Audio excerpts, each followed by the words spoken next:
ভাতিজা তারেক রহমান, ভাতিজা আমি তোমার আঙ্কেল বলছি ঢাকা থেকে, তোমার জন্য সংবিধানের ব্যবস্থা করা হয়েছে। সুন্দর প্রশ্ন করেছেন, সুন্দর প্রশ্ন। 53 বছর পর একটা প্রশ্ন পাইলাম, এটার উত্তরটা আপনারা নেবেন। এই তো আচ্ছা, এই 53 বছরের মধ্যে অনেক সরকার আইলো আর গেল, তাদেরকে বিশ্রায় পাওয়া গেল না। আইসে আমরা দুপুরে পাস করবো, আপনাদের মন করে খাওয়াবো, কিন্তু খাওয়ানোর তো খবর নাই। আর গাঁটে গুল করে নিয়ে ফেলাইছে, কোন দেশে গেছে খবর নাই। এখন 53 বছর পর আমরা দাবি করব কার কাছে? পুলিশের কাছে। গণতন্ত্র আইন হলো ব্রিটিশের আইন, এই আইনটা হলো পুলিশের হাতে, এবং তার সাথে রয়ে গেছে সংবিধান। যে সংবিধান এই দেশে নর নারী পুষক পাখি গরু সবল 18,000 মাখলুকাতের সম্পদ হলো সংবিধান। যে সংবিধানে রয়ে গেছে আমাদের ভবিষ্যৎ, আমাদের সন্তানদের ভবিষ্যৎ, আমাদের ভবিষ্যৎ, সবার ভবিষ্যৎ রয়ে গেল সংবিধানে। এখন সংবিধান ছাড়া বঙ্গবন্ধু আসছেন কি নিয়ে? বঙ্গবন্ধু আসছেন আমাদের সামনে কি নিয়ে? উনি একটা দল গঠন করছেন বাকশাল। আরে বাপরে বাপ, বিশাল দল, তার নাম হলো বাকশাল।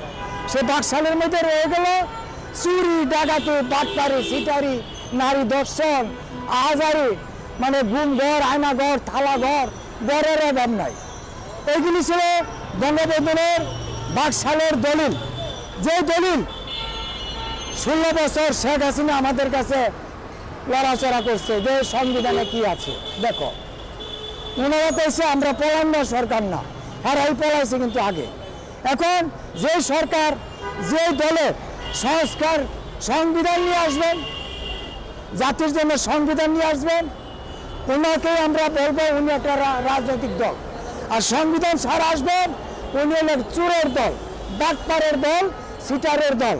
এখন আমি বাংলাদেশ পুলিশের কাছে সংবিধানের কথা বলছি যে আমার ভাতিজা তারেক রহমান আসবেন, তারেক রহমান আসবেন শুধু পুলিশ দপ্তরের সংবিধানের জন্য। তারপর তিনি রাজনীতিতে নামবেন, রাজনীতি হবে পরে, আগে হবে জনগণের সংবিধান। সেই সংবিধানে নাই কোনো চোখের পানি, কোনো নারীর কান্না, নাই কোনো রাস্তাঘাটে ছেলে সন্তান জন্ম, নাই মানুষের ক্ষুধার জ্বালা, আছে শুধু টাকা আর টাকা আর টাকা, সুখ শান্তি। হায়রে সুখ, সুখের অভাব নাই, নাকে সর্ষের তেল দিয়ে ঘুমাইবেন। সংবিধান চাই আগে। ভাতিজা তারেক রহমান, ভাতিজা আমি তোমার আঙ্কেল বলছি ঢাকা থেকে, তোমার জন্য সংবিধানের ব্যবস্থা করা হয়েছে। পুলিশ দপ্তর আমি কথা বলছি, পুলিশ তাড়াতাড়ি সংবিধান দিবেন। এই সংবিধান নিয়ে পুরো জাতির কাছে তুমি পৌঁছে যাও। আমি কথা দিয়েছি পুলিশ দপ্তরকে, স্যার আপনার কাছে আমার ভাতিজাকে নিয়ে আসবো। যে ভাতিজা, তার বাবা ছিলেন এই দেশের মেজর জেনারেল জিয়া রহমান, তিনি ছিলেন এই দেশের প্রেসিডেন্ট। উনার স্বপ্নটা, উনি যে কৃষকের দিকে নজর দিয়েছিলেন জিয়া রহমান, এই নজরটা কিন্তু কোনো সরকার দেয় নাই।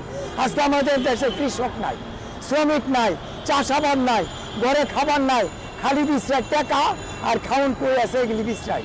কৃষকের মূল্যায়ন করে না।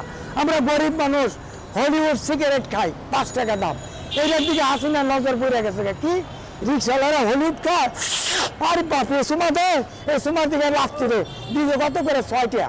অনেক এলাকা কই তুই, কই তোর বাহাদুরি গেল কই? তুই সংবিধানের জন্য তোর বাবাই মরছে, সংবিধানের জন্য জিয়াই মরছে, সংবিধানের জন্য এর সাথে মাটির লোকে মিলে গেছে, সংবিধানের জন্য 16 বছর বয়সে তোমার মাজা